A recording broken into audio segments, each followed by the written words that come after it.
Everyone, দেখুন আমি তো রেডি হয়ে গেছি, খুব শর্ট টাইমে রেডি হয়েছি। ভেবেছিলাম পার্লারে গিয়ে রেডি হব, কিন্তু একদম শরীর ভালো না।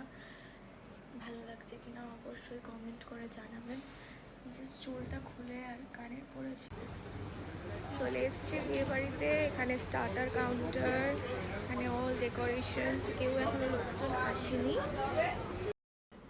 তার মাঝে ছোট্ট করে দুজন একটা ফটো তুলে নিলাম, নিজের সিঙ্গেল ফটো, আর ফুরুত করে চলে গেলাম স্টার্টার কাউন্টারে। যদিও বা ভেজ ছিল আর নন ভেজও ছিল। তারপর খাবার পরে একটু ককটেল কাউন্টারে চলে গেলাম। ককটেল নাকি মকটেল কি জানি, কিছু একটা হবে। নিয়ে আমাকে একটা থামস আপ দিল। তারপর ফুরুত করে চলে গেলাম কাবাব কাউন্টারে। ডেলিশিয়াস কাবাব ছিল আর সত্যি খুব ভালো ছিল। নিয়ে নিলাম হরিয়ালি কাবাব আর রেশমি কাবাব। তারপর কাবাব খাওয়ার পর ভাবলাম একটু ফুচকা খাই।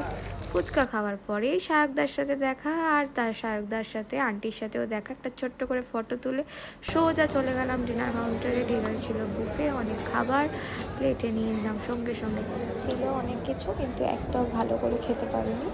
যাই হোক, টাটা।